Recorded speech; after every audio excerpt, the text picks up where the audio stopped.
En Israël, des dizaines de milliers de manifestants ont défilé samedi sur l'autoroute principale menant à Jérusalem. C'est une ultime démonstration de force visant à bloquer la réforme judiciaire controversée.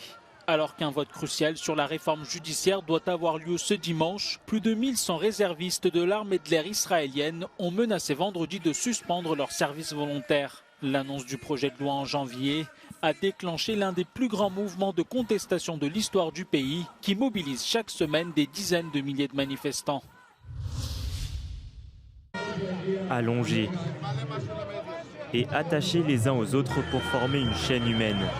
Ces manifestants sont des militants d'un groupe de vétérans de l'armée israélienne. Ils ont choisi de se poster devant le ministère de la Défense pour protester contre le projet de réforme judiciaire du gouvernement Netanyahou. La mobilisation se déroule partout dans le pays aujourd'hui, comme sur cette autoroute bloquée par des manifestants. D'autres ont préféré la bourse de Tel Aviv, objectif montrer que la réforme peut fragiliser le modèle économique de leur pays. Sauvons notre Startup Nation, peut-on lire sur cette banderole. Nous sommes venus à la bourse parce que c'est le symbole de ce que la folie de la dictature fait à l'économie israélienne. Elle fait chuter l'économie d'Israël, qui était une Startup Nation, une nation de croissance, juste derrière la Silicon Valley. Nous sommes en train de devenir un pays du tiers-monde. Il n'y a aucune chance pour notre économie, pour nos entreprises de haute technologie, pour notre croissance sans démocratie.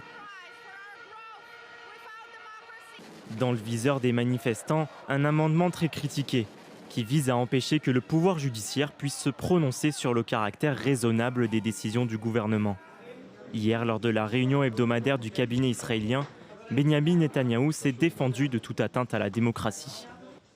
Affirmer que l'amendement du caractère raisonnable entraînera l'effondrement de l'ensemble de la démocratie israélienne est une déclaration déconnectée de la réalité, dont le seul but est d'effrayer le public pour rien.